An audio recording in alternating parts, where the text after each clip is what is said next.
The crystal chandelier crashed to the marble floor with a sound that made every designer gown in the ballroom freeze. But it wasn't the $1,000 light fixture shattering that made Tamika Williams' heart stop. It was the conversation she just overheard from behind the silk curtains, words that could destroy lives and topple empires. As she knelt among the broken glass in her simple black dress, picking up pieces with hands that wouldn't stop shaking, she realized she'd stumbled into something far more dangerous than a catering accident. $12 million, the man's voice had whispered. All of it redirected from the children's hospitals. Thompson thinks he's clever, but when this goes public tomorrow night, he'll wish he'd never been born. Now, 30 minutes later, Tamika moved like a ghost through Manhattan's most exclusive charity gala. Her camera bag felt heavier than usual as she weaved between women draped in jewels worth more than her grandmother's house and men whose handshakes moved stock markets. She wasn't supposed to be here as anything more than hired help, the photographer's assistant who carried equipment and stayed invisible. The Grand Riverside Hotel's ballroom sparkled with enough wealth to solve world hunger, yet Tamika had never felt more aware of the worn spots on her only formal dress. She'd borrowed it from her neighbor 3 years ago and kept it in perfect condition, knowing opportunities like this came once in a lifetime. The tag still hung inside, reminding her that some dreams had price tags she'd never reach. "Miss, you missed a spot," a voice called out, sharp with annoyance. Tamika looked up to see a woman in a ruby dress pointing at a tiny piece of glass near the wall. The woman's friends giggled behind their champagne flutes, their eyes scanning Tamika from head to toe with the kind of judgment that cut deeper than broken crystal. "Of course, ma'am. I'll get it right away," Tamika replied, her voice steady despite the humiliation burning in her chest. She'd perfected this tone over 26 years of similar moments, the voice that said, "I'm grateful for the opportunity," while swallowing every ounce of pride. As she bent to collect the glass, her camera slipped from her shoulder strap, nearly hitting the floor. In the scramble to catch it, her portfolio folder opened, spilling her best photographs across the pristine marble. Wedding portraits, family sessions, and artistic shots she'd taken during her few precious moments of creative freedom scattered like fallen leaves. "Oh no," she whispered, dropping to her knees again. These photos represented 3 years of building her freelance business one weekend shoot at a time. Each image was a step toward her dream of opening her own studio, of never having to work another catering gig or swallow another dismissive comment. "Let me help," a deep voice said above her. Tamika looked up to see perfectly polished black shoes and the legs of an expensive suit. Her eyes traveled upward to find a man crouching beside her, his hands already gathering her scattered photographs with careful attention. He wasn't looking at her with pity or annoyance, but with something she couldn't quite identify. "Thank you, but you don't have to," she started, reaching for the photos he held. "This one is incredible," he said, holding up her shot of an elderly couple dancing in their kitchen, natural light streaming through worn curtains. "The emotion you captured here, the story in their faces. This isn't just photography, this is art." Tamika's cheeks warmed at the genuine admiration in his voice. She looked at him properly for the first time and felt her breath catch. He was handsome in an understated way, with kind eyes and brown hair that looked like he'd been running his fingers through it. But it was the way he handled her work with respect that made her heart skip. "I'm Jonathan," he said, extending his hand as they both stood. "Tamika," she replied, accepting the handshake. His grip was firm but gentle, and he didn't let go immediately. "Tamika Williams Photography," he read from the watermark on one of her photos. "I'll remember that name." Before she could respond, a commotion erupted near the main entrance. 2 men in expensive suits were arguing in hushed but intense tones, their faces red with anger. One of them was the same voice she'd heard earlier, the one talking about $12 million in children's hospitals. "Excuse me," Jonathan said, his expression shifting to something more serious. "I need to handle something, but I hope we can talk more later." As he walked away, Tamika noticed how other people in the room watched him, how conversations paused when he passed. This wasn't just another wealthy guest. This was someone important, someone with power. And for reasons she couldn't understand, he'd noticed her. She finished cleaning up the glass and her scattered photos, but her mind kept replaying the overheard conversation. $12 million stolen from children's hospitals. Someone named Thompson who was about to be exposed. And now she was in a room full of people who might be part of whatever was happening. The rest of the evening passed in a blur of serving drinks and taking photos of people who barely acknowledged her existence. But every time she looked across the room, she found Jonathan watching her with those thoughtful eyes. When their gazes met, he'd smile and she'd feel that flutter in her chest again. As the night wound down, Tamika packed her equipment with practiced efficiency. Tomorrow she'd be back to her tiny apartment, editing photos on her second-hand laptop and praying for enough work to pay next month's rent. But tonight, for just a few hours, she'd existed in a world where her art mattered to someone. Tamika, Jonathan's voice made her turn around. He stood behind her, holding a business card. I'd like to offer you a job. Her heart stopped. A job? My company needs a photographer for our events and marketing materials. The pay is competitive, and you'd have creative freedom with the artistic direction. He paused, studying her face.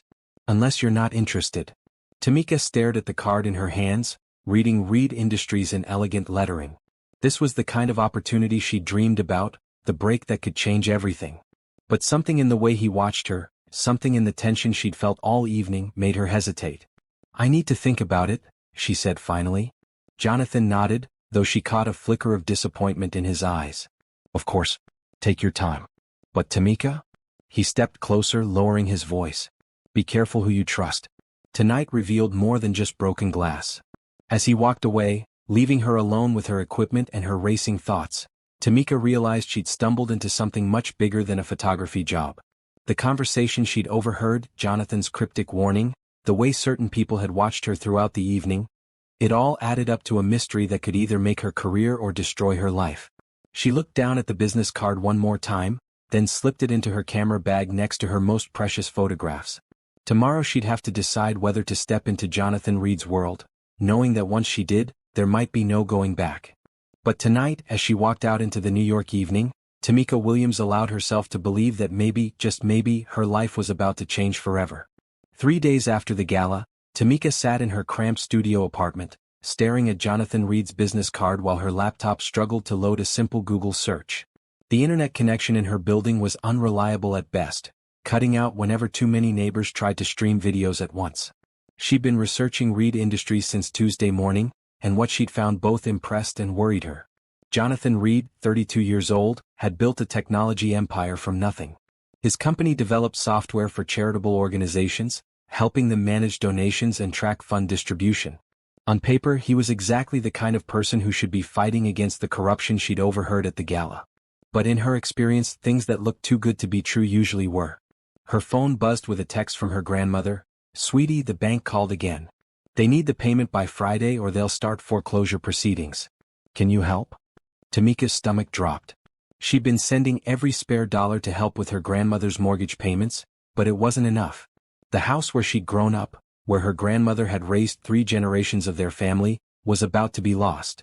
She looked at the business card again, then at her nearly empty refrigerator. Pride was a luxury she couldn't afford. She dialed the number on the card, her hands shaking slightly. A professional receptionist answered on the second ring. Reed Industries, how may I direct your call? I'd like to speak with Jonathan Reed, please. This is Tamika Williams. One moment. The hold music was classical and expensive sounding, nothing like the generic tunes she was used to. After what felt like an eternity, Jonathan's familiar voice came on the line. Tamika, I was hoping you'd call. I'd like to accept your offer, she said quickly before she could lose her nerve. The photography position. If it's still available. Of course it is. Can you come in today? We have our first event this weekend, and I'd like to go over the details with you. 2 hours later, Tamika stood in the lobby of a gleaming downtown office building, feeling underdressed in her best interview outfit. The security guard directed her to the 30th floor, where Reed Industries occupied an entire level of modern office space. The elevator doors opened to reveal a reception area that looked like something from a magazine. Floor-to-ceiling windows offered a stunning view of the city, and the furniture was all clean lines and expensive materials. But what struck Tamika most was how the employees she passed seemed genuinely happy, chatting and collaborating rather than hunched over desks in misery. Ms. Williams? A young woman approached with a warm smile. I'm Janet, Mr. Reed's assistant. He's ready to see you now. Jonathan's office was impressive but not intimidating, with bookshelves full of what looked like well-read volumes and photographs of various charity events on the walls. He stood when she entered, coming around his desk to greet her personally. Tamika, thank you for coming. Please sit down. He gestured to a comfortable chair across from his desk. I've been looking forward to discussing this opportunity with you. As they talked about the job details, Tamika found herself relaxing despite her nerves. The salary he offered was more than double what she made from her freelance work, and the benefits package included health insurance and an equipment allowance. It felt like winning the lottery. "There is one thing I need to mention," Jonathan said, his tone becoming more serious. "Some of our events involve high-profile donors and sensitive financial information. Discretion is essential." "Of course," Tamika replied. "I understand confidentiality." "Good." He studied her face carefully. "There are people in this industry who aren't what they seem. People who use charity work as a cover for less noble activities." Tamika's pulse quickened, remembering the conversation she'd overheard at the gala. What kind of activities? Embezzlement, mainly. Taking funds meant for hospitals, schools, and community programs, then hiding the theft through complex financial arrangements. Jonathan leaned forward. "Have you ever encountered anything like that?" This was the moment of truth. Tamika could stay safe, keep quiet about what she'd heard, and focus on her new job. Or she could trust this man who'd shown her more kindness in one evening than most people showed her in a month. "At the gala," she said quietly, "I overheard something. Two men talking about $12 million being redirected from children's hospitals. One of them mentioned someone named Thompson." Jonathan's expression grew grave. "What exactly did you hear?"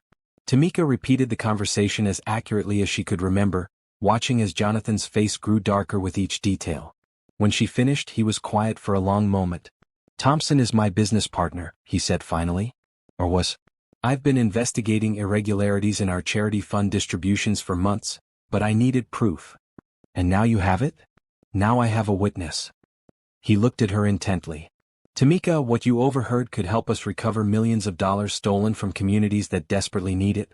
But it also puts you in danger." The weight of his words settled over her like a heavy blanket. "Danger how?" "Thompson has connections throughout the city's financial district.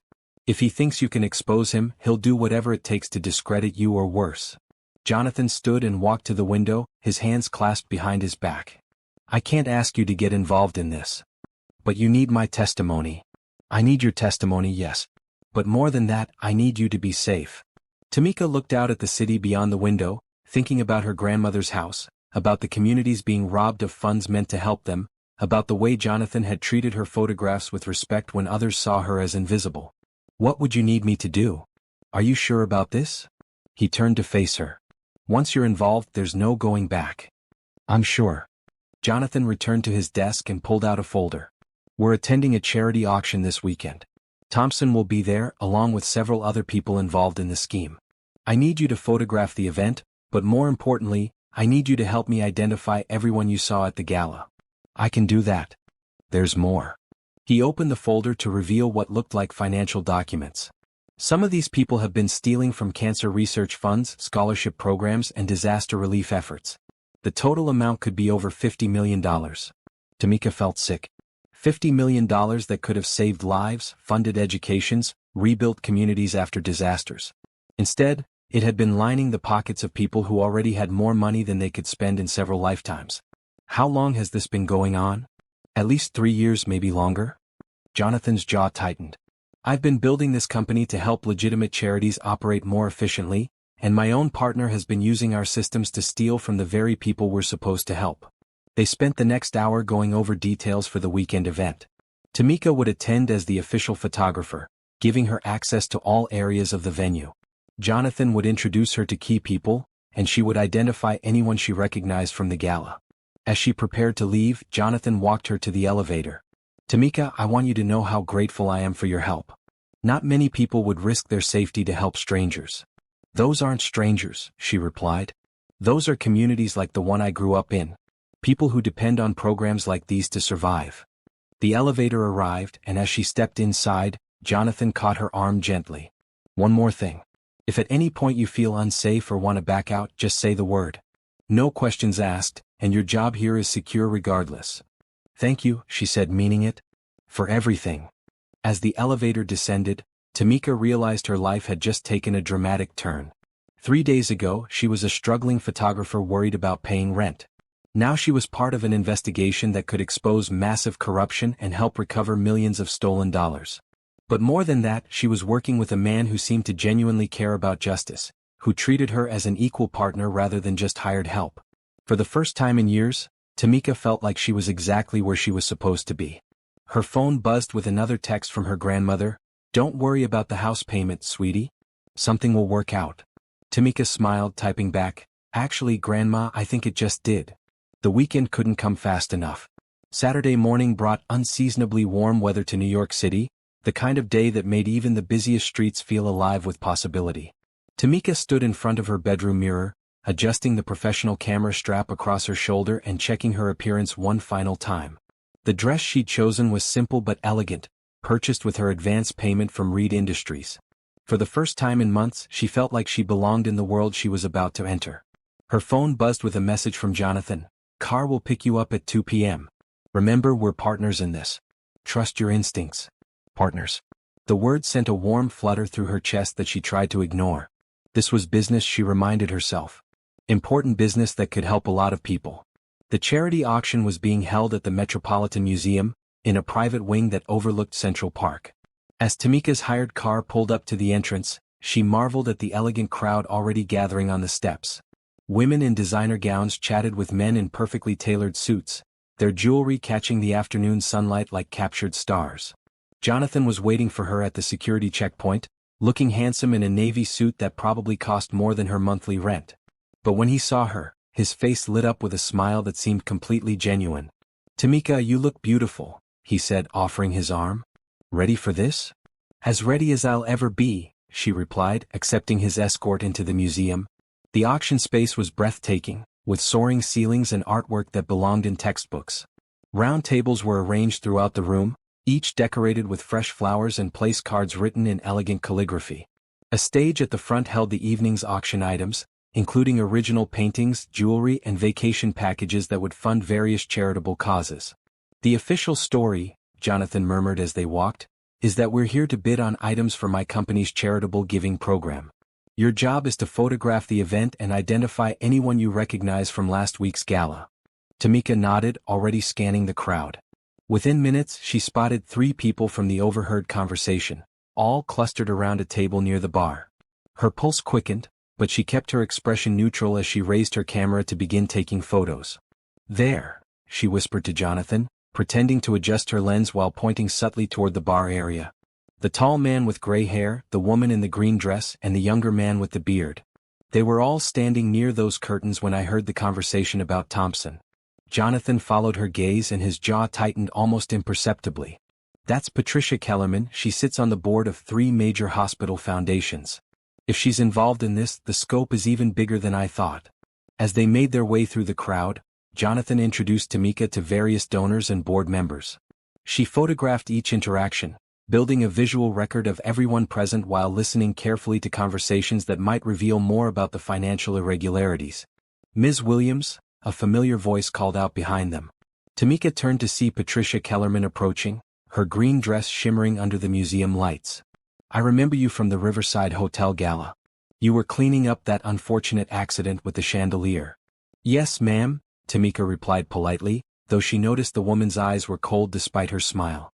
"How lovely that you've moved up in the world so quickly," Patricia continued. "From cleaning up messes to photographing high society events. Such an inspiring success story." The comment stung, but Tamika maintained her composure. "I'm grateful for every opportunity to learn and grow, ma'am." "Indeed." Patricia's gaze shifted to Jonathan. "And Mr. Reed, how generous of you to give this young woman such a substantial opportunity. I hope she proves worthy of your investment." Jonathan's response was smooth but firm. "Tamika is the most talented photographer I've worked with.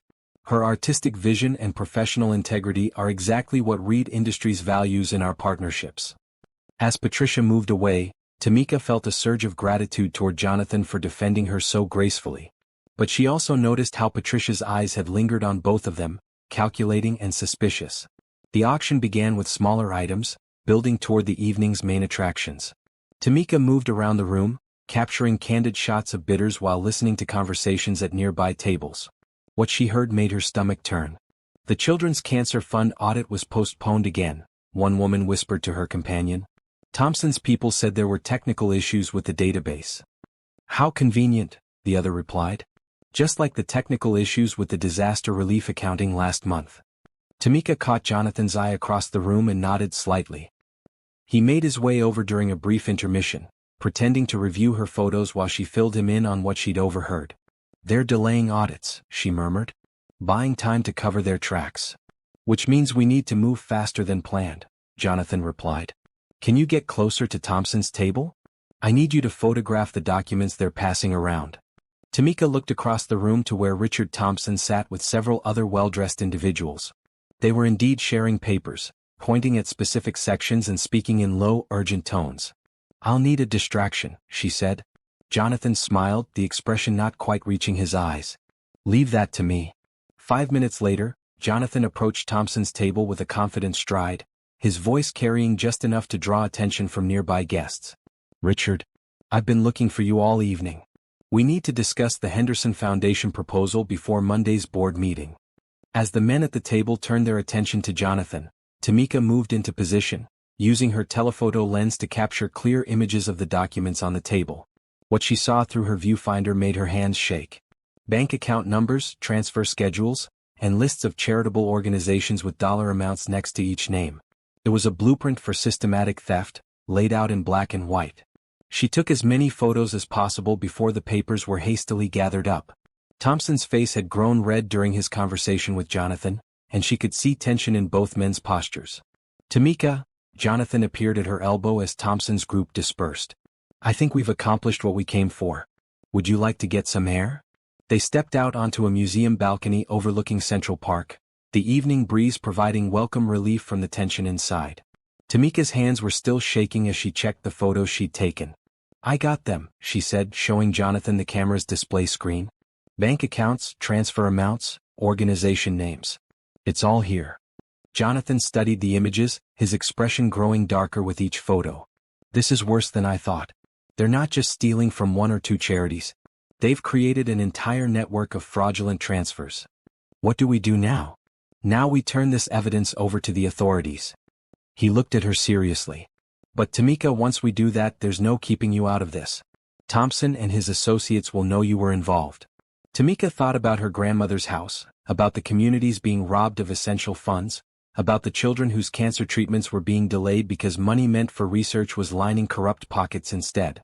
"I'm not backing down," she said firmly. "Those people in there are stealing from sick children and disaster victims. How could I live with myself if I stayed silent?" Jonathan stepped closer, his eyes reflecting the city lights beyond the park. "You're remarkable, you know that? Most people would walk away from this kind of risk. Most people haven't lived in communities that depend on these programs to survive," Tamika replied. "I have. I know what that stolen money means to real families." They stood together in comfortable silence, watching the lights of the city twinkle like earthbound stars. Despite the danger they were facing, despite the complexity of their situation, Tamika felt safer with Jonathan than she had anywhere else in years.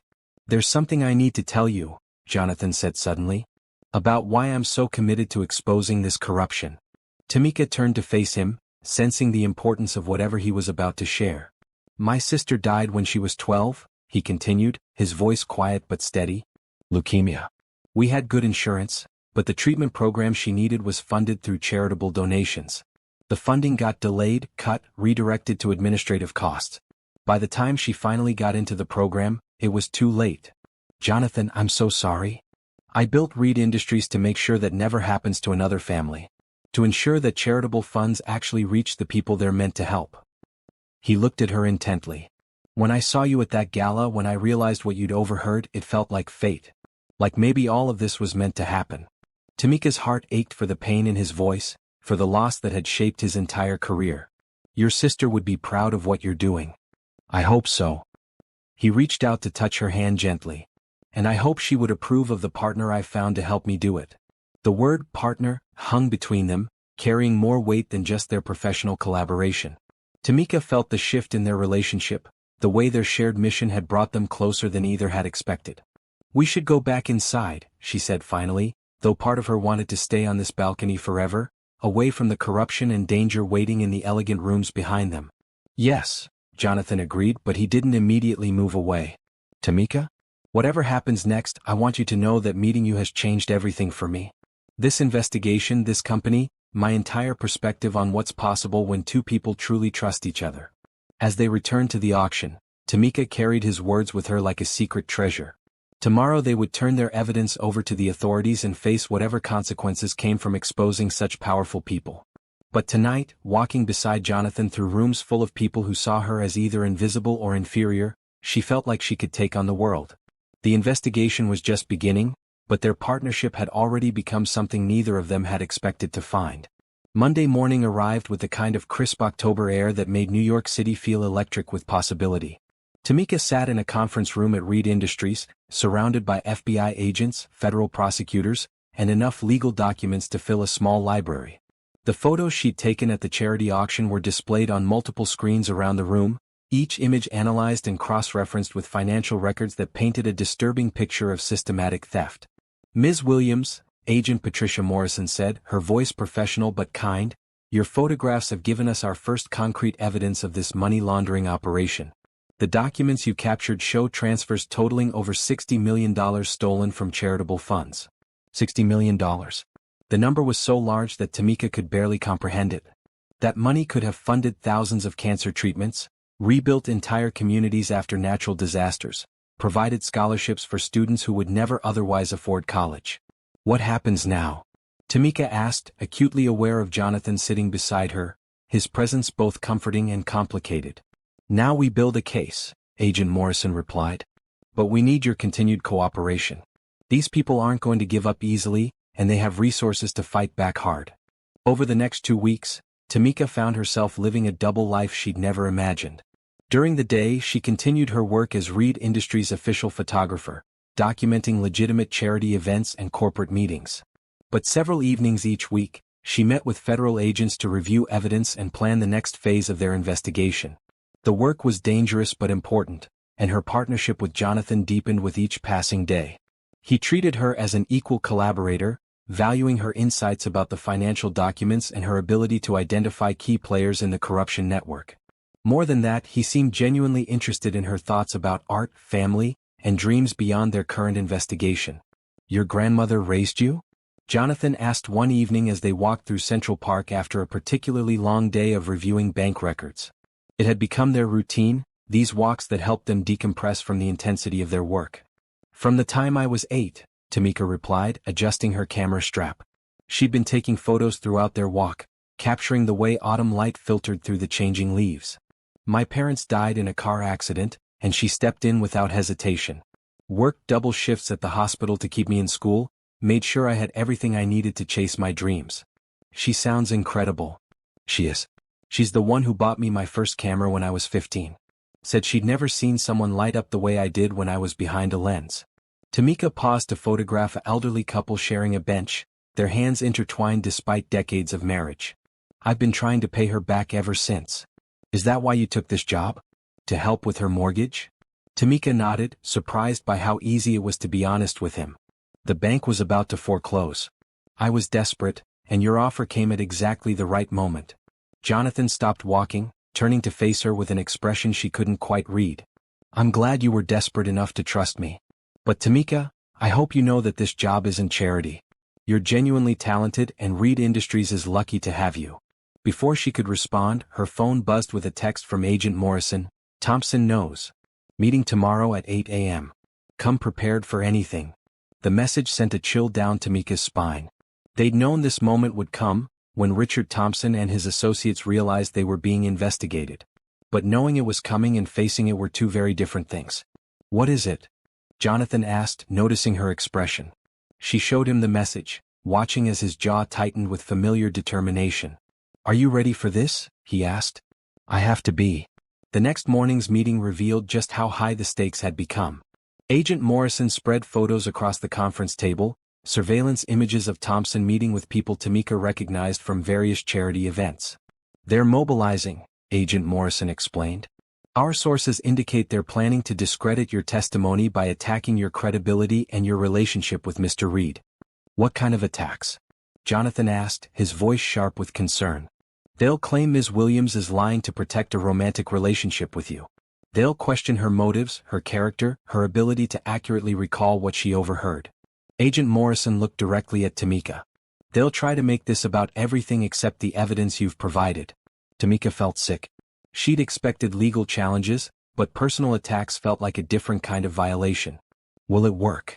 Not if we're prepared for it, Agent Morrison replied. But I need to ask you both directly. Is there any personal relationship between you that could compromise this investigation? The question hung in the air like smoke. Tamika looked at Jonathan, seeing her own conflict reflected in his eyes. Their partnership had grown into something deeper over the past weeks, something that felt like the beginning of love but remained unspoken and unexplored. We're colleagues, Jonathan said carefully. Ms. Williams is a valued employee of Reed Industries, and we've worked closely together on this investigation. Any suggestion of impropriety is completely unfounded. Agent Morrison nodded, but her expression remained serious. Good. Because they're going to argue that Mr. Reed hired Ms. Williams and manufactured this entire investigation to distract from his own involvement in the charity fraud. That's ridiculous, Tamika said immediately. Jonathan is the one who's been trying to expose the corruption. He's the victim here, not the perpetrator. We know that, and the evidence supports that. But Thompson's legal team is going to muddy the waters however they can. Agent Morrison gathered the photos back into a folder. Which is why we need to move quickly. We're planning to make arrests within the next week. That afternoon, Tamika found herself alone in her apartment for the first time in days, trying to process everything that was happening. Her life had transformed so completely that she barely recognized herself. 3 weeks ago, she'd been a struggling freelance photographer. Now she was a key witness in a federal investigation that would make national headlines. Her phone rang, interrupting her thoughts. The caller ID showed her grandmother's number. "Hi, Grandma," she answered, grateful for the familiar voice. "Tamika, sweetheart, I just wanted to thank you again for taking care of the mortgage payment. The bank called today to confirm everything is current." Her grandmother's voice was warm with relief. "I don't know how you managed it, but you saved our home." "I'm just glad I could help," Tamika replied, feeling emotional. The house payment had been her first priority when she received her signing bonus from Reed Industries. "There's something different in your voice, baby. Something good. Are you happy?" Tamika considered the question seriously. Despite the danger, despite the stress of the investigation, she was happy. For the first time in years, she felt like she was exactly where she belonged, doing work that mattered with someone who valued her contributions. "I think I am, Grandma. I really think I am." After they hung up, Tamika spent the evening editing photos from their recent charity events. As she worked, she noticed how many of her shots featured Jonathan, not because she'd been trying to photograph him, but because her camera seemed naturally drawn to capture his interactions with others. The way he listened intently to donors, the genuine smile he gave volunteers, the respectful attention he paid to everyone regardless of their social status. Looking at these images, she realized her feelings for him had grown beyond professional admiration. She was falling in love with a man who was not only handsome and successful, but genuinely good. A man who risked his own business empire to fight for justice, who treated her as an equal partner, who seemed to see her true worth when others looked right through her. The next morning brought unexpected visitors to the Reed Industries office.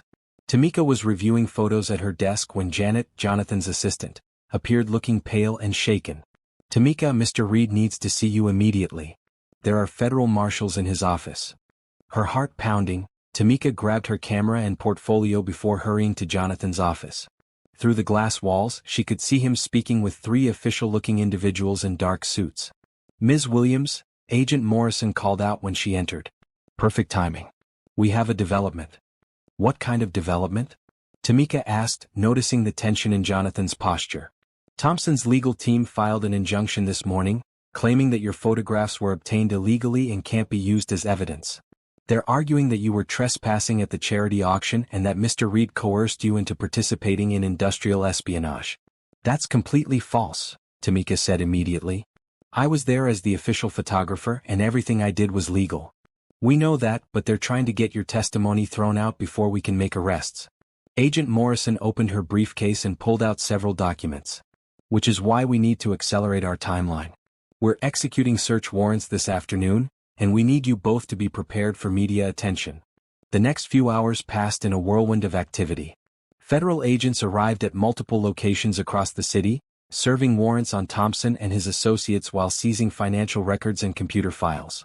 Tamika watched the news coverage from Jonathan's office, seeing the charity auction venue surrounded by police cars and reporters. "Are you okay?" Jonathan asked, sitting beside her on the office couch as they watched his former business partner being led away in handcuffs. I think so, she replied, though her hands were shaking slightly. It's strange seeing something you were part of playing out on television. You did this, Jonathan said quietly. Your courage, your willingness to speak up when you could have stayed silent. Those arrests happened because of you.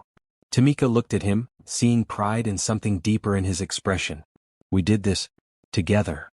The word, together, seemed to hang between them, carrying the weight of everything they'd been through and everything they might become.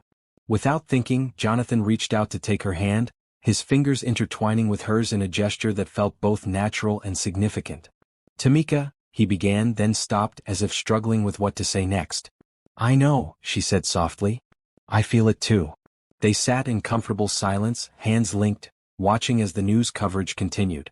The investigation that had brought them together was far from over, but something fundamental had shifted between them.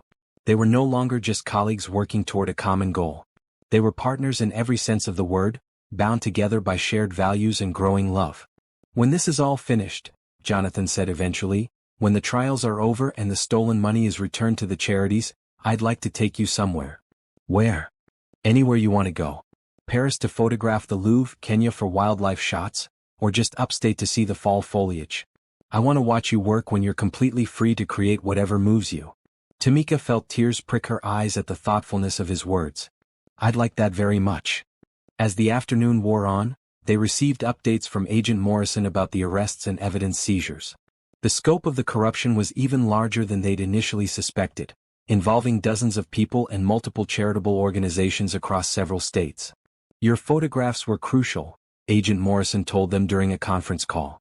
We've recovered evidence of over $80 million in fraudulent transfers, and we expect more arrests in the coming weeks. $80 million that would now be returned to its rightful recipients. Tamika thought about her grandmother, about communities like the one where she'd grown up, about children whose treatments would no longer be delayed because of administrative theft. That evening, as they prepared to leave the office, Jonathan walked her to the elevator as had become their custom. But tonight felt different, charged with the emotional intensity of everything they'd accomplished and everything they'd discovered about each other. Tamika, he said as the elevator doors opened, I want you to know that regardless of what happens next with the investigation or the media attention, you'll always have a place at Reed Industries. Not because of what you've done for this case, but because you're exactly the kind of person this company needs. Thank you, she replied, stepping into the elevator. For everything. For believing in me, for treating me as an equal, for trusting me with something this important. As the elevator doors began to close, Jonathan reached out to stop them. One more thing, he said, his voice soft but clear. I'm falling in love with you, Tamika Williams. I thought you should know. The doors closed before she could respond, leaving her alone with a heart that felt like it might burst from happiness. Jonathan Reed, the man who could have anyone, who lived in a world of wealth and privilege she'd never imagined belonging to, was falling in love with her. As the elevator descended toward the lobby, Tamika allowed herself to smile with pure joy. Tomorrow would bring new challenges, more media attention and continued legal proceedings. But tonight, she was a woman whose courage had helped expose massive corruption, whose talent had earned her a dream job, and whose heart had found its match in the most unexpected place. The investigation had given her so much more than justice. It had given her a future she never dared to imagine. The threatening letter arrived on a Tuesday morning, slipped under Tamika's apartment door sometime between midnight and dawn. She found it when she left for work, a plain white envelope with her name typed across the front in letters that seemed to mock her with their anonymity. Inside, the message was brief and chilling. Drop your testimony or face the consequences. This is your only warning. Tamika's hands shook as she read the words again, the paper trembling like a leaf in a winter wind. She'd known this moment might come, but seeing it in black and white made the danger feel suddenly, terrifyingly real. These weren't just wealthy people trying to avoid embarrassment. These were criminals with enough resources to reach into her personal life, to threaten her in her own home. She called Jonathan immediately, her voice barely steady as she read him the letter over the phone. Don't touch it again, he said, his tone sharp with concern. Leave it exactly where it is and call Agent Morrison. I'm coming over right now. Jonathan, you don't need to. Yes, I do. You're not facing this alone. 20 minutes later, Jonathan stood in her small apartment, looking around at her modest furnishings with the same respectful attention he'd shown her photographs at the gala. He'd never been to her home before, and Tamika felt suddenly self-conscious about the difference between his penthouse lifestyle and her tiny studio with its second-hand furniture and carefully maintained but clearly aged appliances. "This is lovely," he said, and she could tell he meant it. "It feels like home." Agent Morrison arrived shortly after, along with a forensic specialist who carefully bagged the letter for analysis. As they worked, Morrison questioned Tamika about any unusual activity she might have noticed recently, any sense of being followed or watched. "Nothing obvious," Tamika replied, wrapping her arms around herself despite the warmth of the apartment. "But yesterday I thought I saw the same car parked outside when I left for work and when I came home. A black sedan with tinted windows." "We'll increase surveillance on your building," Morrison said. "But I have to be honest with you, Ms. Williams. This letter suggests they're getting desperate, which makes them more dangerous." After the agents left, Jonathan remained behind, his presence filling the small space with a sense of security Tamika desperately needed. He stood by her window, looking down at the street below with the vigilant attention of a guardian. "I should have anticipated this," he said, his voice heavy with guilt. "I should have insisted on better protection for you from the beginning." "You couldn't have known they'd escalate this quickly," Tamika replied, joining him at the window. "Besides, I made the choice to get involved. I knew there were risks. Knowing there are risks and having someone threaten you in your own home are two different things." Jonathan turned to face her, his eyes intense with emotion. "Tamika, I can't stand the thought of you being in danger because of this investigation. What are you suggesting? Come stay with me. My building has 24-hour security, cameras on every floor and a doorman who screens all visitors. You'd be safer there while we finish building the case." Tamika's first instinct was to refuse. She'd worked too hard for her independence to give it up now, even temporarily. But as she looked out at the street below, imagining unseen eyes watching her movements, she realized that pride was a luxury she couldn't afford. "Okay," she said quietly. "But just until this is over." "Of course. Just until it's over." An hour later, Tamika found herself in Jonathan's penthouse apartment, a space so elegant and luxurious it felt like stepping into a different world. Floor-to-ceiling windows offered panoramic views of the city, and the furniture looked like it belonged in an art museum.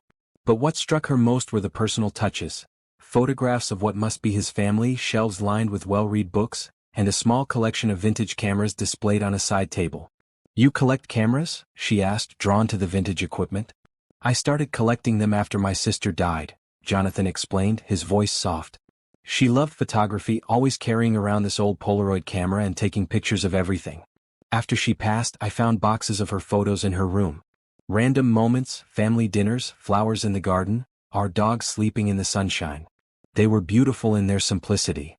Tamika picked up one of the cameras, a beautifully preserved Leica from the 1960s. "This is incredible craftsmanship." That was her favorite. "I had it restored after." He paused, then continued. "I thought someday I'd learn to use it, maybe try to see the world the way she did. But I never seemed to find the time." "I could teach you," Tamika offered, then immediately felt presumptuous. "I mean, if you'd like to learn. Photography is about more than just technical skills. It's about learning to notice moments that matter." Jonathan's smile was warm and genuine. "I'd like that very much." They spent the evening reviewing legal documents and preparing for the next day's depositions. But the atmosphere felt strangely domestic despite the serious nature of their work. Jonathan ordered dinner from a nearby restaurant, and they ate together at his dining table while going over testimony notes and evidence summaries. "How are you feeling about tomorrow?" he asked as they finished their meal. "Nervous," Tamika admitted. "I've never given legal testimony before, and I know Thompson's lawyers are going to try to discredit everything I say. They'll try, but they won't succeed. You're honest, articulate, and you have the evidence to back up your testimony." Jonathan reached across the table to touch her hand. "More than that, you have integrity. That's something they can't attack or undermine." That night, Tamika lay in the guest bedroom of Jonathan's apartment, staring at the ceiling and listening to the sounds of the city below. The bed was more comfortable than anything she'd ever slept on, and the room was larger than her entire studio apartment. But despite the luxury surrounding her, she felt oddly homesick for her small space with its familiar creaks and the predictable routine of her neighbors. A soft knock on the door interrupted her thoughts. "Tamika?" Jonathan's voice came through the door. "Are you awake?" "Yes," she called back. "Can I come in? I brought you some tea." She sat up in bed, pulling the covers around herself as he entered carrying 2 steaming mugs. He'd changed into casual clothes, jeans and a soft gray sweater that made him look younger and more approachable than his usual business attire. "Chamomile," he said, handing her a mug. "My mother used to make it for me when I couldn't sleep as a kid." "Thank you." The tea was perfect, warm and soothing with just a hint of honey. "Jonathan, can I ask you something?" "Anything. Why are you doing all this? I mean, you could have just fired Thompson and moved on with your business. Instead, you're risking everything to expose this corruption network." "Why?" Jonathan was quiet for a long moment, sitting on the edge of the bed with his own mug cradled between his hands. "Do you remember what I told you about my sister?" "Of course. What I didn't tell you is that I was the one who convinced my parents to wait for the charitable program instead of paying for private treatment immediately. I was 18, thought I understood finance better than they did. I calculated that the charitable program would provide better long-term care, and we could save the family money for other treatments if needed." Tamika felt her heart break a little at the pain in his voice. "You were trying to help. I was trying to be smart, to optimize the situation like it was a business problem. But while I was running numbers and comparing programs, the charitable funds that were supposed to support her treatment were being stolen by people like Thompson. By the time we realized the program wasn't going to come through, it was too late for the private treatment to be effective." "Oh, Jonathan. I built this company to make sure no other family has to go through what we did. But when I discovered that my own business partner was part of the corruption I was trying to fight." He shook his head. "I couldn't let it continue. Not when I knew families were suffering because of choices I'd made in who to trust." Tamika set down her tea and reached out to take his hand. "Your sister's death wasn't your fault. You were a teenager trying to make the best decision with the information you had. Logically, I know that. But emotionally?" He looked at her with eyes that held years of guilt and grief. "I've been trying to make up for that decision ever since." "And you have. Look at what Reed Industries has accomplished, how many people you've helped through legitimate charitable programs. Look at what we're doing right now, recovering millions of dollars for communities that need it." "We," he repeated, squeezing her hand gently. "I couldn't have done any of this without you, Tamika. Your courage, your willingness to risk your safety for people you've never met. You've shown me what real heroism looks like." They sat together in comfortable silence, hands linked, sharing the weight of their respective burdens and the hope of their shared mission. Despite everything they were facing, despite the danger and uncertainty ahead, Tamika felt a deep sense of peace. She was exactly where she belonged with exactly the right person. "I should let you get some sleep," Jonathan said finally, standing up from the bed. "Tomorrow is going to be a long day." "Jonathan?" she called as he reached the door. "Thank you. For keeping me safe, for trusting me with your story, for everything." He turned back to her, his expression soft in the dim light from the hallway. "Thank you for letting me keep you safe.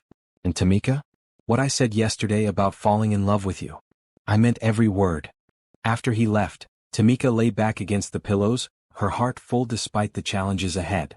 Tomorrow she would give testimony that could put dangerous people in prison and return stolen money to communities that desperately needed it.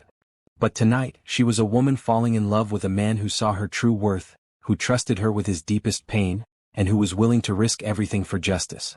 The threatening letter had been meant to frighten her into silence. Instead, it had brought her closer to Jonathan and strengthened her resolve to see this investigation through to the end. Whatever consequences Thompson and his associates had threatened, she would face them with Jonathan beside her and the knowledge that their fight was righteous. Some battles were worth any risk and some partnerships were worth any danger. The federal courthouse buzzed with activity on the morning of Tamika's testimony, reporters clustering around the entrance like moths drawn to flame. She walked through their shouted questions and flashing cameras with her head held high, Jonathan's protective presence beside her providing strength she hadn't known she needed. Today would either vindicate their investigation or destroy everything they'd worked to accomplish. Inside the courtroom, Tamika took her place at the witness stand, acutely aware of the rows of observers behind her. Thompson's legal team sat at one table, expensive suits and calculated expressions that radiated confidence. The federal prosecutors occupied the opposite table, their demeanor serious but hopeful. "Ms. Williams," the lead prosecutor began, "please tell the court about the evening of October 3rd, when you overheard the conversation at the Riverside Hotel Charity Gala." For the next 2 hours, Tamika recounted every detail she could remember, from the moment she dropped her camera equipment to the specific words she'd heard about the $12 million being redirected from children's hospitals. Her voice remained steady throughout, even when Thompson's lawyers objected repeatedly, trying to discredit her memory and her motives. "Now, Ms. Williams, Thompson's attorney said during cross-examination, his tone dripping with skepticism. Isn't it true that you were romantically involved with Mr. Reed at the time you claim to have overheard this alleged conversation? No, sir, that's not true, Tamika replied firmly. I had just met Mr. Reed that evening. Our relationship at that time was purely professional. But you did develop romantic feelings for him, didn't you? Feelings that might have motivated you to fabricate testimony that would benefit his business interests. Agent Morrison had prepared her for this line of questioning, but hearing it in open court still stung. My feelings for Mr. Reed developed over weeks of working together on this investigation. They had nothing to do with my testimony about what I overheard at the gala. So you admit you have romantic feelings for the man who hired you and who stands to benefit financially from your testimony? I admit that I've come to care deeply for a man who risked his own business empire to expose corruption and help recover stolen charitable funds, Tamika responded, her voice growing stronger. A man whose integrity and commitment to justice impressed me long before any personal feelings developed. The attorney pressed on, but Tamika held her ground, answering each question with honesty and dignity. When he finally dismissed her, she felt drained but proud. She told the truth, withstood their attacks, and presented the evidence clearly. During the lunch recess, Jonathan found her in a small conference room reserved for witnesses, looking out the window at the city below. You were incredible in there, he said, approaching her carefully. I've never seen anyone handle cross-examination with such grace and strength. I just told the truth, Tamika replied, though she could feel tears of exhaustion threatening to spill over. They tried to make it seem like I was lying to help you, like everything we've discovered was just some elaborate romantic fantasy. But the jury saw through that. They saw your integrity, your genuine commitment to justice. Jonathan moved closer, his voice gentle. They saw who you really are. I hope so. Because if they don't believe me, Thompson and his associates walk free, and all that stolen money stays stolen. They'll believe you, Jonathan said with quiet confidence. Because you're telling the truth, and the evidence supports everything you've said. The afternoon brought testimony from financial experts and FBI agents, building a comprehensive picture of the corruption network Thompson had created. Bank records, email communications, and financial transfers all corroborated Tamika's account of the overheard conversation. By the end of the day, the prosecution had presented a compelling case that even Thompson's expensive legal team seemed unable to effectively counter. That evening, back at Jonathan's apartment, they watched the news coverage of the trial while sharing a quiet dinner. The reporters focused heavily on the romantic angle, speculating about Tamika and Jonathan's relationship and whether it compromised the investigation. I'm sorry about this, Jonathan said, gesturing toward the television. I hate that they're trying to reduce your courage and integrity to some kind of romantic subplot. It doesn't matter what they say, Tamika replied, surprising herself with how much she meant it. The evidence speaks for itself, and the jury will make their decision based on facts, not speculation. How are you so calm about all this? A month ago you were struggling to pay rent. Now you're testifying in a federal case and dealing with national media attention. Tamika considered the question seriously. I think it's because I finally feel like I'm doing something that matters. For years I was just trying to survive, to make ends meet and chase this dream of being a real photographer. But this investigation, working with you to expose this corruption, it's the first time I felt like my life has real purpose. Jonathan set down his wine glass and turned to face her fully. Your life has always had purpose, Tamika. I just helped you find a platform to show the world what I saw that first night at the gala. What did you see? I saw a woman who could have walked away from someone else's mess, but instead stayed to clean it up. I saw someone who treated her art with respect even when others treated her with dismissal. I saw grace under pressure, integrity in action, and strength that had nothing to do with money or status. His words made her heart swell with emotion. And I saw a man who noticed the person everyone else ignored. Who treated my photographs like they mattered, who gave me an opportunity when I desperately needed one. But it wasn't charity, Tamika. You earned every opportunity through your talent and your character.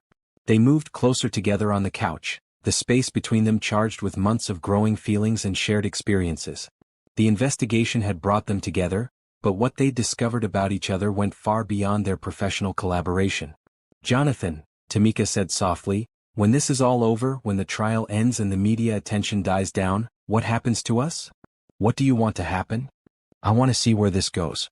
What we could become when we're not dealing with federal investigations and death threats and courtroom drama. She looked into his eyes, seeing her own hopes reflected there. I want to learn who we are when we're just Jonathan and Tamika, not witness and employer or partners in an investigation. I want that too, he replied, reaching out to cup her face gently. I want to take you on that photography trip we talked about. I want to watch you work when you're completely free to create. I want to learn photography from you, and I want to show you parts of my world that have nothing to do with business or charity galas. I'd like that very much. But more than that, Jonathan continued, his thumb brushing across her cheek, I want to build something real with you. Something based on the respect and partnership we've developed, something that has nothing to do with this case or the circumstances that brought us together. You mean everything to me, Tamika whispered, the words coming from the deepest part of her heart. Not because you saved my grandmother's house or gave me a dream job, but because you saw me when I felt invisible. Because you trusted me with something important, because you've shown me what it feels like to be valued for who I really am. When Jonathan kissed her, it felt like the culmination of weeks of growing connection and unspoken longing. It was gentle but passionate, tender but full of promise for everything they could become together. I love you, Tamika Williams, he murmured against her lips. Not the witness, not the photographer, not the woman who helped expose corruption. I love you, the person who picks up broken glass without being asked, who sees beauty in moments others miss, who risks her safety to help strangers because it's the right thing to do. I love you too, she replied, her heart full of joy and hope. I love your integrity, your commitment to justice, the way you've turned your grief into purpose. I love that you see the best in people, that you've created a company dedicated to helping others, that you were willing to risk everything to do what's right. They held each other close as the city lights twinkled beyond the windows, two people who'd found unexpected love in the midst of fighting for justice. Tomorrow would bring the final day of testimony and then the wait for a verdict. But tonight, they were simply two people who discovered that the best partnerships were built on shared values, mutual respect, and the courage to be vulnerable with someone who sees your true worth. The investigation had revealed more than financial corruption. It had revealed the depths of their feelings for each other and the foundation for a love that could weather any storm. The jury deliberated for 3 days that felt like 3 years to Tamika as she waited for the verdict that would determine whether months of investigation and testimony had been worthwhile. She spent the time at Jonathan's apartment, trying to focus on editing photographs while news trucks remained parked outside the courthouse and reporters speculated endlessly about the case's outcome. On Thursday morning, her phone rang with a call that changed everything. Ms. Williams? The voice was unfamiliar, carefully modulated, and somehow menacing despite its professional tone. My name is Charles Beckman. I represent certain interests that have been affected by your recent testimony. Tamika's blood ran cold. She put the call on speaker so Jonathan, who was working at his laptop nearby, could hear. I'm listening, she said carefully. My clients are prepared to offer you $2 million to recant your testimony. A simple statement saying you were mistaken about what you heard, that the stress of the situation led to false memories. You could disappear quietly, start a new life anywhere in the world. And if I refuse? Then my clients will ensure that your life becomes very difficult. Your grandmother's mortgage will be called in immediately, despite recent payments. Your photography business will face lawsuits from former clients claiming breach of contract. Your personal safety and that of people you care about cannot be guaranteed. Jonathan was already on his feet, signaling frantically for her to keep the caller talking while he contacted Agent Morrison. You're threatening me, Tamika said, trying to keep her voice steady. I'm offering you a choice, Ms. Williams. $2 million and a peaceful life, or continued harassment and potential danger. The decision is yours, but you have until tonight to decide. The line went dead, leaving Tamika and Jonathan staring at each other in stunned silence. $2 million. It was more money than she'd ever dreamed of having, enough to secure her grandmother's house forever and launch any photography career she could imagine. We're calling Morrison immediately, Jonathan said, already dialing.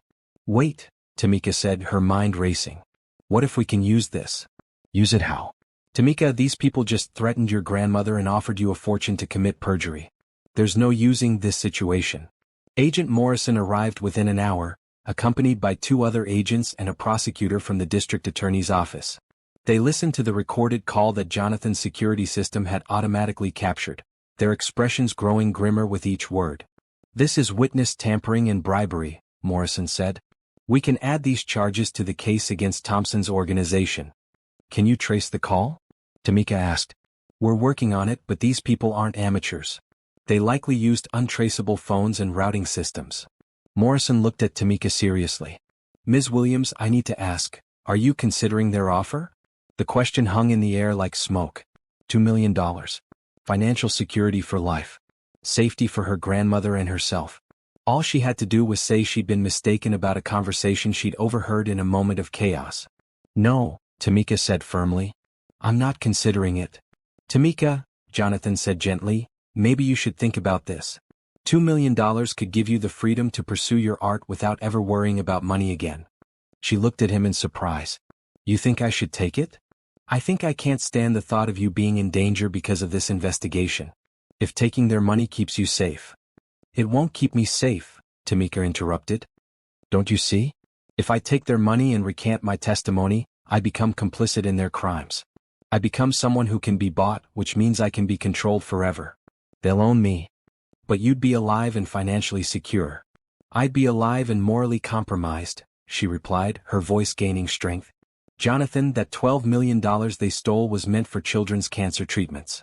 How could I take money from the same people who are denying medical care to sick kids? Agent Morrison nodded approvingly. Ms. Williams is right. Once you take money from criminals, you're never really free from them. Besides, Tamika continued, looking directly at Jonathan, what kind of person would I be if I could be bought? What kind of partner would I be to someone who's dedicated his life to fighting this kind of corruption? Jonathan's expression shifted as her words hit home. You're right. I'm sorry. I was so focused on keeping you safe that I lost sight of why we're doing this in the first place. I know you were trying to protect me, Tamika said, reaching for his hand. But I don't need protection from doing the right thing. I need support for it. They spent the afternoon working with the FBI to set up a recorded response to the blackmail attempt. When Beckman called back that evening, Tamika was ready. Mr. Beckman, I've considered your offer, she said, her voice clear and strong. And? I'm refusing it. My testimony was truthful, and I won't change it for any amount of money. There was a long pause on the other end of the line. That's unfortunate, Ms. Williams. You've made a very expensive mistake. No, Tamika replied, I've made the right choice. And Mr. Beckman? This conversation is being recorded by federal agents. I hope your clients understand that witness tampering carries serious federal penalties. The line went dead immediately, but the FBI had gotten enough to trace the call back to a law firm with known connections to organized crime. Within hours, additional arrests were made, expanding the case far beyond Thompson's original charity fraud scheme. That night, as they watched news coverage of the expanded investigation, Jonathan turned to Tamika with admiration and something deeper in his eyes. I've never been more proud of anyone in my life, he said. You just turned down $2 million to uphold your principles. It wasn't really a choice, Tamika replied. How could I take money from people who steal from sick children? How could I look at myself in the mirror knowing I'd been bought? Most people would have taken the money. Then most people haven't seen what I've seen. They haven't grown up in communities that depend on charitable programs to survive. They haven't watched their grandmother work double shifts to keep food on the table. Tamika leaned against him, feeling the solid strength of his support. Money is important, but integrity is priceless. What about your grandmother's house? What about your photography career? $2 million could have solved every financial problem you've ever had. And created moral problems I'd never be able to solve, Tamika said. Besides, I already have everything I need. I have work that matters, a man I love who respects my choices, and the knowledge that I'm fighting for something bigger than myself. Jonathan pulled her closer, his voice thick with emotion. How did I get so lucky to find you? We found each other, she corrected. And we're going to keep finding each other, every day, in every choice we make to do what's right instead of what's easy. The next morning brought news that the jury had reached a verdict. As they prepared to return to the courthouse, Tamika felt a deep sense of peace despite the uncertainty ahead. She'd been tested in ways she never could have imagined, and she'd chosen integrity over money, truth over safety, principle over comfort. Whatever the jury decided, she could live with the choices she'd made. And more importantly, she could continue building a life with Jonathan based on shared values and mutual respect, knowing that their love had been forged in the crucible of doing what was right even when it was difficult. Some things she'd learned were worth more than any amount of money. Truth was one of them. Love built on principle was another.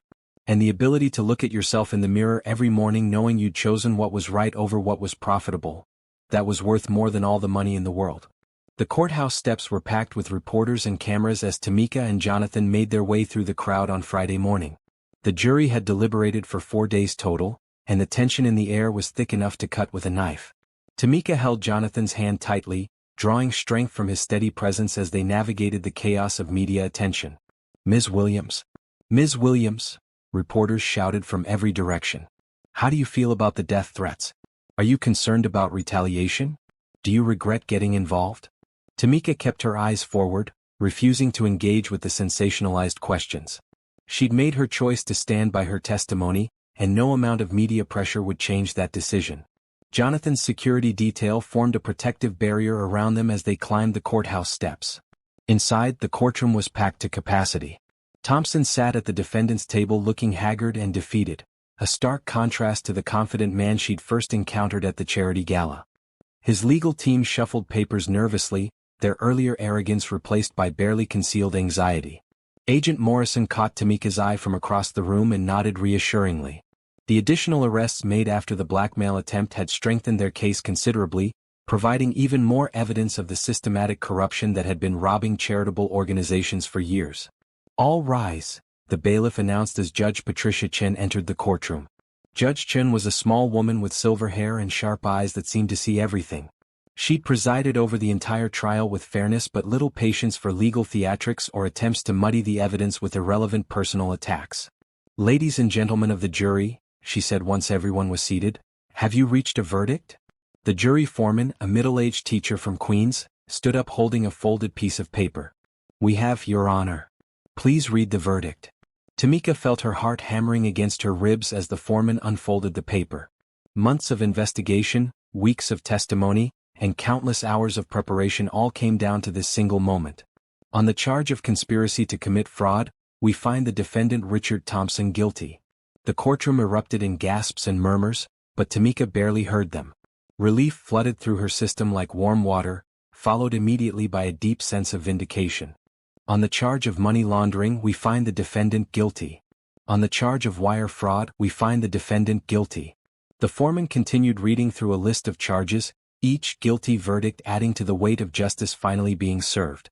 Thompson's shoulders sagged with each pronouncement, his expensive suit unable to disguise the defeated posture of a man whose crimes had finally caught up with him.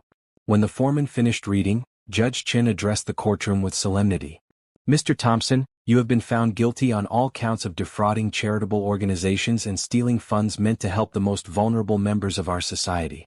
Sentencing will be scheduled for next month, but I can tell you now that these crimes warrant significant prison time." As the court session ended, Tamika felt tears of relief streaming down her face. It was over. The investigation that had transformed her life, endangered her safety, and tested her principles had concluded with justice being served. Jonathan pulled her into his arms right there in the courtroom, holding her close as reporters snapped photos and observers applauded. "You did it," he whispered in her ear. "Your courage, your integrity, your refusal to be bought or intimidated, you made this happen." "We did it," she corrected, pulling back to look at him with eyes bright with tears and triumph. "Together." Outside the courthouse, Agent Morrison held an impromptu press conference while Tamika and Jonathan watched from a secure location nearby. The agent detailed how the investigation had uncovered a network of corruption involving over $80 million stolen from charitable organizations across multiple states. This case was solved because one brave woman chose to speak up when she could have stayed silent, Morrison told the gathered reporters. Ms. Tamika Williams risked her safety, refused bribes, and withstood personal attacks to ensure that justice was served and stolen funds could be returned to their rightful recipients. Later that evening, back at Jonathan's apartment, they sat together on the couch with takeout containers from their favorite Thai restaurants scattered on the coffee table. The television played news coverage of the verdict on mute while they processed everything that had happened. "So what now?" Tamika asked, curled up against Jonathan's side. "The investigation is over, Thompson is going to prison, and the money will be returned to the charities. What happens to us? Now we get to find out who we are when we're not dealing with federal cases and death threats," Jonathan replied, stroking her hair gently. "Now we get to just be Jonathan and Tamika, two people who fell in love while fighting for justice." "I'd like that very much." "There's something I want to show you," Jonathan said, reaching for a manila envelope on the side table. This came from the accounting firm handling the recovered funds. Tamika opened the envelope to find a detailed breakdown of where the stolen money would be redistributed. Children's hospitals would receive $32 million for cancer research and treatment programs. Disaster relief organizations would get $18 million for emergency response efforts. Educational foundations would receive $15 million for scholarship programs. Look at this line item, Jonathan said, pointing to a specific entry. Tamika read the notation aloud. Williams Community Photography Program, $500,000 for arts education in underserved communities. She looked up at him in shock. Jonathan, what is this? It's your program, he said with a smile that lit up his entire face. I proposed it to the accounting firm as part of the fund redistribution. $500,000 to create photography workshops, provide equipment to schools that can't afford it, and offer scholarships for students who want to pursue artistic careers but lack the financial resources. My program? You'll run it through Reed Industries if you want. Travel to different communities, teach photography, help kids see the world through artistic eyes the way your grandmother's gift of that first camera helped you see it. Jonathan took her hands in his. It's your chance to turn this entire experience into something positive, to help other young people discover their artistic voices. Tamika felt overwhelmed by the generosity and thoughtfulness of the gesture. I don't know what to say. Say you'll do it. Say you'll take the gift you have for seeing beauty in everyday moments and share it with kids who need to know that their stories matter, that their perspectives are valuable. Yes, she said immediately, her voice thick with emotion. Yes, absolutely yes. I can't think of anything I'd rather do. There's one condition, Jonathan said, his tone becoming more serious. What condition? You have to let me be your business partner. Not as your boss or your employer, but as your equal partner in building something meaningful. He paused, studying her face. I know you value your independence and I respect that. But I also know we work well together, and I'd like to continue working together on projects that matter. Tamika considered his words carefully. A month ago, she would have been suspicious of such an offer, worried about maintaining her autonomy and professional identity. But everything she'd learned about Jonathan over the past weeks told her this was a genuine partnership offer based on mutual respect and shared values. Equal partners? She asked. Completely equal. Joint decision-making, shared responsibilities, combined resources for maximum impact. Then yes, she said, extending her hand for a formal handshake. I'd be honored to be your partner, Jonathan Reed. He shook her hand solemnly, then broke into a grin. Excellent. Our first partnership meeting is scheduled for tomorrow morning. What are we meeting about? Planning our first project trip. I was thinking we could start in communities similar to where you grew up, places where kids might not have access to artistic programs but have incredible stories to tell. They spent the next hour sketching out ideas for the photography program, their excitement building with each possibility they discussed. Tamika could envision workshops in community centers, mobile darkrooms that could travel to rural areas, partnerships with local schools to integrate artistic education into existing curricula. This could really make a difference, she said, looking at their notes spread across the coffee table. It will make a difference, Jonathan corrected. Because you'll be leading it, and you understand what it means to have someone believe in your artistic vision when everyone else sees you as invisible. As they prepared for bed that night, Tamika reflected on how completely her life had transformed. 6 weeks ago, she'd been struggling to pay rent and wondering if her photography dreams would ever become reality.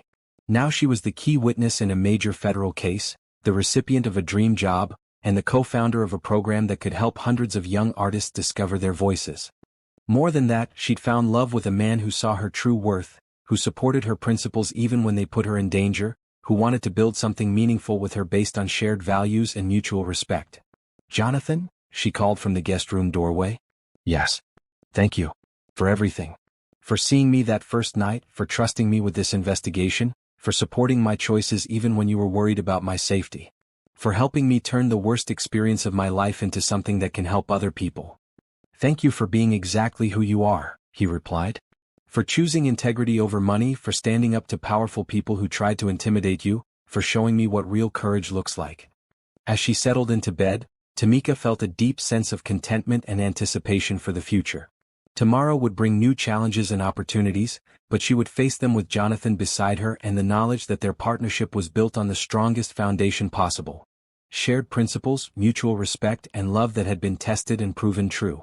The investigation was over, but their real adventure was just beginning. 3 months after the trial, Tamika stood in the ballroom of the same hotel where her life had changed forever. But this time she was there as an honored guest rather than hired help. The Reed Foundation, newly established with Jonathan as president and herself as director of community programs, was hosting its inaugural gala to celebrate the launch of the Williams Community Photography Program. The irony wasn't lost on her that she was back in the same space where she'd overheard the conversation that started everything. But tonight, instead of cleaning up broken glass while wealthy patrons ignored her, she was being introduced as the evening's keynote speaker, surrounded by supporters who respected her work and believed in her mission. "Ladies and gentlemen," Jonathan said from the podium, his voice carrying clearly through the elegant space, "please join me in welcoming someone who embodies the courage to speak truth to power, the vision to turn adversity into opportunity, and the heart to dedicate her success to helping others. Miss Tamika Williams." The applause was warm and genuine as Tamika approached the microphone, wearing a stunning navy dress that she'd purchased with her own money from her new salary. Her grandmother sat at the front table, beaming with pride, having flown in from their hometown to witness this moment.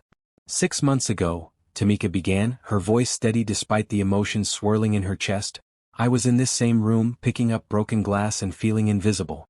I had no idea that the conversation I would overhear that night would change not just my life, but the lives of thousands of people who depend on charitable programs to survive."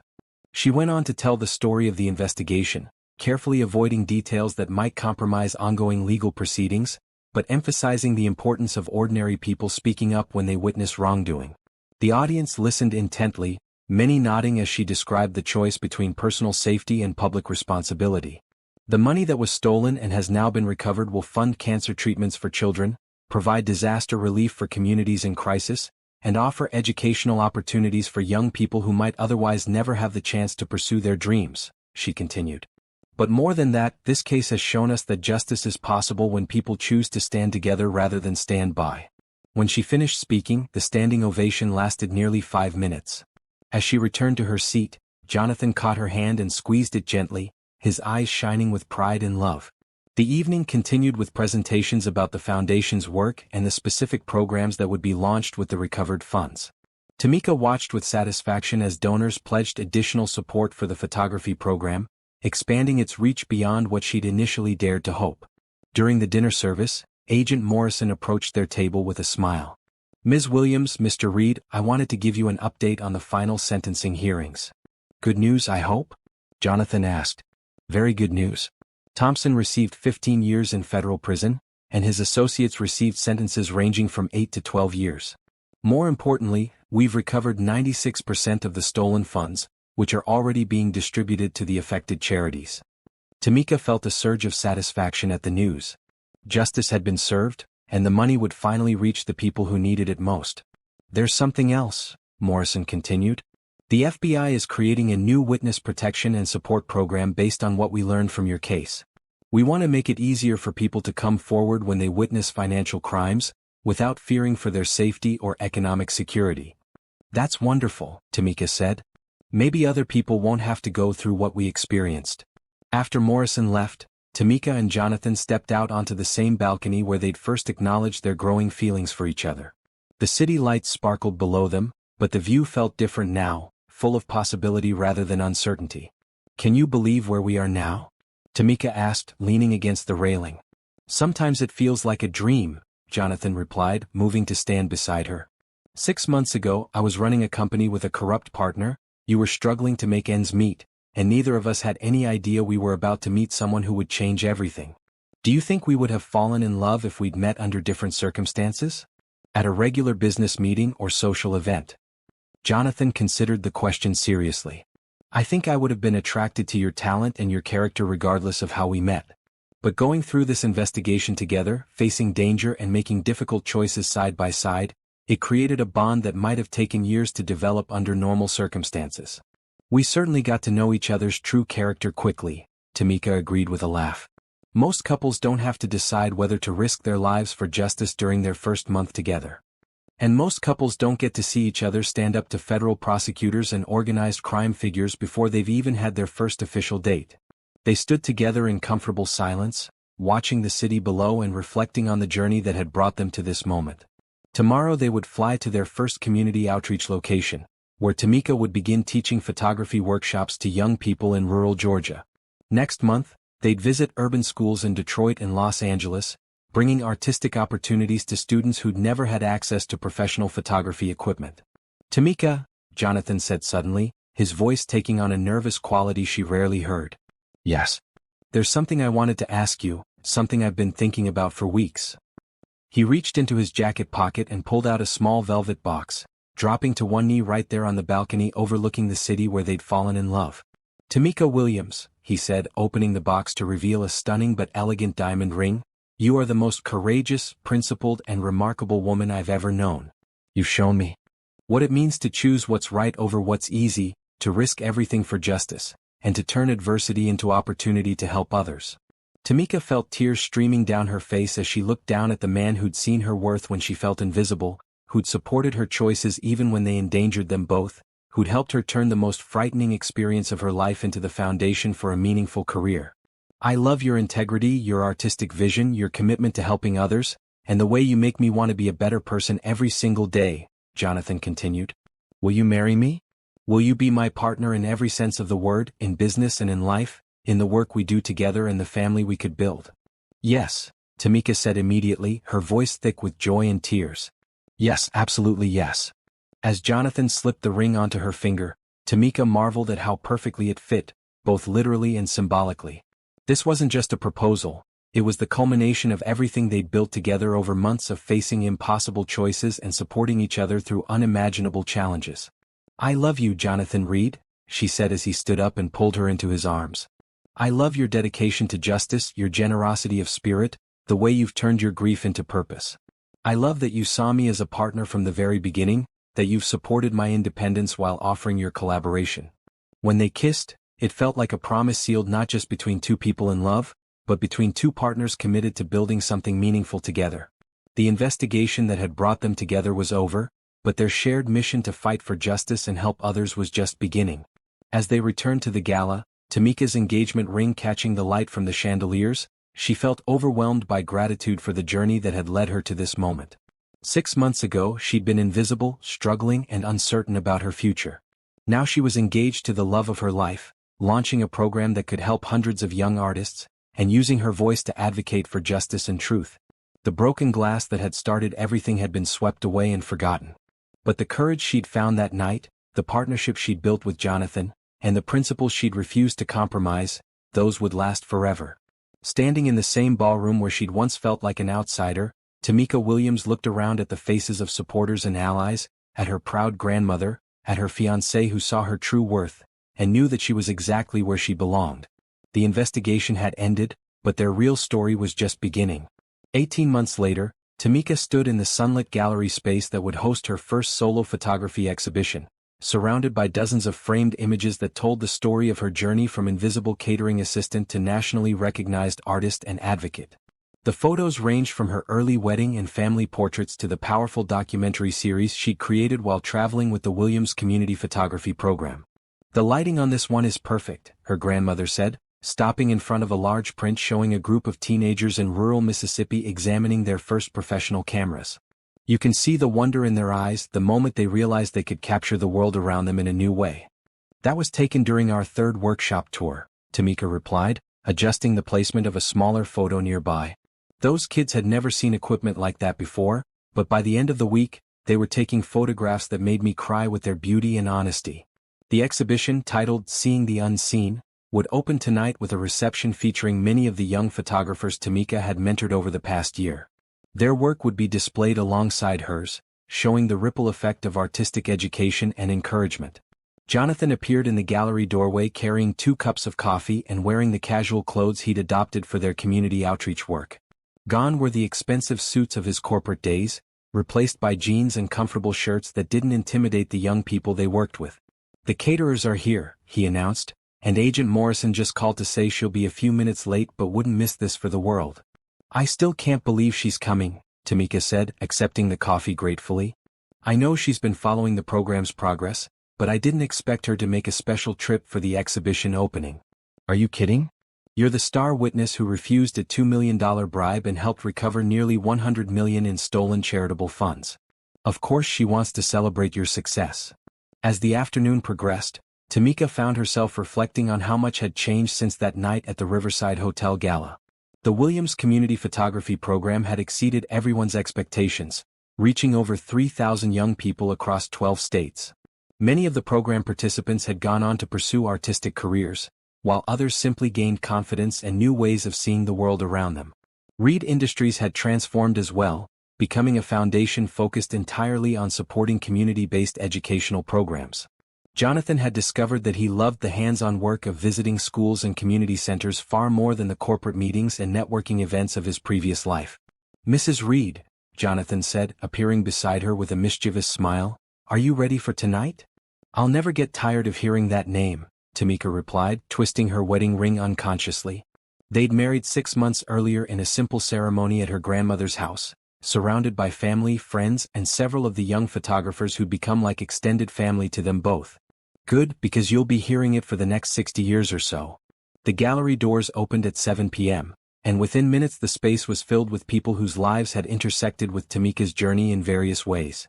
Her photography students arrived with their families, proud to see their mentor's work displayed professionally.